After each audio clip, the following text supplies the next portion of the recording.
I made an album about real life and about what real life looks like for someone that's lived with someone that has mental health issues.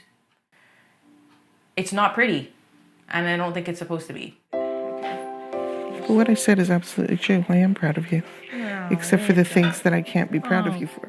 Linda is a family friend of ours, and she's really taken me under her wing since leaving home. Rosie moved out of her home from what I understand to be a very difficult situation. So... No, down here. This way? Yep. She's witnessed a lot of the emotional roller coaster of being tossed into a new space and also dragging around this baggage of stuff that I hadn't unpacked. She's been great, and I would consider her a really important mother figure. In a time where her life and her emotional well-being wasn't in the greatest spot, I've seen her grow and develop and just blossom into the young woman that she's becoming. I'm proud of where I've gotten. I remember how I used to think and where I used to be and what that looked like, and it felt like there was no point living. It was like, well, heck, if this is what life's gonna look like, well, this ain't much. I think because now she's out of that environment, she's not trying to escape. Now she has more stability, she has more peace. So I think it allows her to rest a little more. Since leaving and now being more in a peaceful environment, let's say, I feel better about how I'd like to go about my career and what I'd like to accomplish with it and what I think success looks like, which is, at the end of the day, it's balance. Sustainability and balance. Just get them out of the house. No, it was more... I look to this album that I wrote as my way of having worked through a lot of the issues. They each talk about different aspects of the mental health and of the journey and of the living at home, leaving, and the recovery phases of it. What do you think about her music? Great. It brings a message across. It's telling a story. People, when they listen to it, should listen to it very carefully. What would you say to them?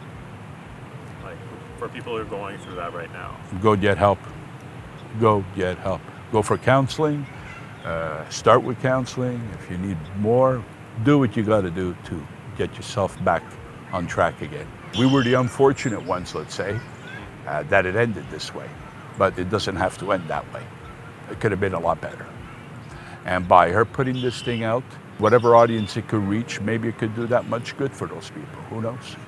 You're not a monster for having mental health issues, and it's common, so you're not alone. It's an overused term, just, oh, mental health, and feel free to reach out, and it's great. We all need a friend and we all need someone to talk to, but I don't think that people are really talking about the readiness. It's wanting to change, and it's a lot of work. If I did this journey, I'm a testament to that. They can do that too. They can do this work and be someplace different.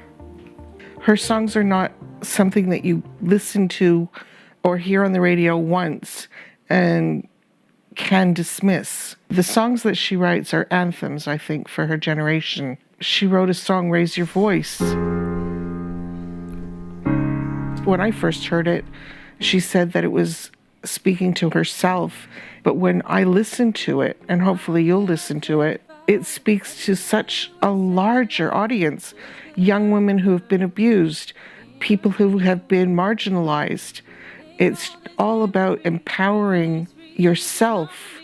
And if that's not an anthem for these times, I don't know what is. I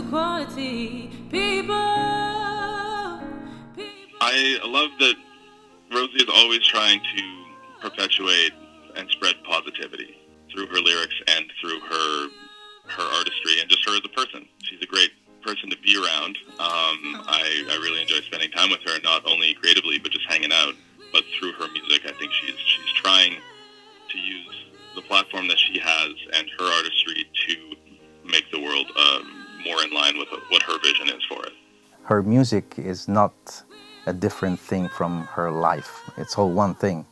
It's very interesting what she says, what she expresses, and even from the musical point of view, she has, weight in what she does. She's done all the work, and she continues to do all the work. She deserves to be recognized because she writes really good songs, and she performs them, and they're from the heart. So definitely, more people need to know of December Rose, guaranteed. Yeah. You're laughing. That was cute. It's true. I believe her music will be important to others. Like I said, there's so many people who can speak up to this experience. I'm sure it's already touching people now, even in ways that she's probably not even aware of.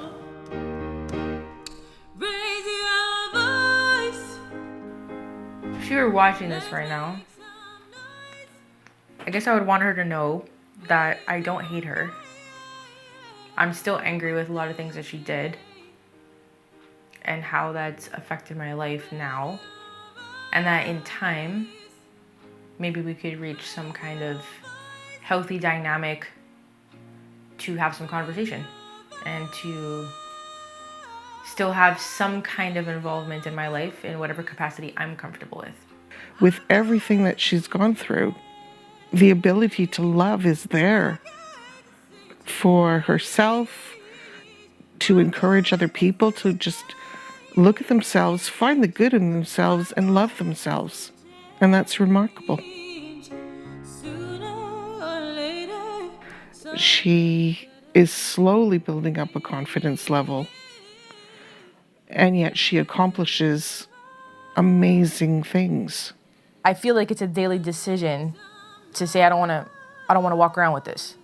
As I started to work through those, that's when I started to get healthy. And I couldn't finish the album. I couldn't finish a lot of these songs until I had finally finished some of the stuff I had to do on myself. On the whole, yeah, we're all kind of like moving on. And I think we're all doing better for ourselves. The toxic environment is no longer there. Mm-hmm. So from there, we're slowly healing, getting better. Do what you got to do in life to be as happy and as reach your goals as much as possible. So you're still supportive of my project? Absolutely. Absolutely. Oh, Dad. I never told you to stop.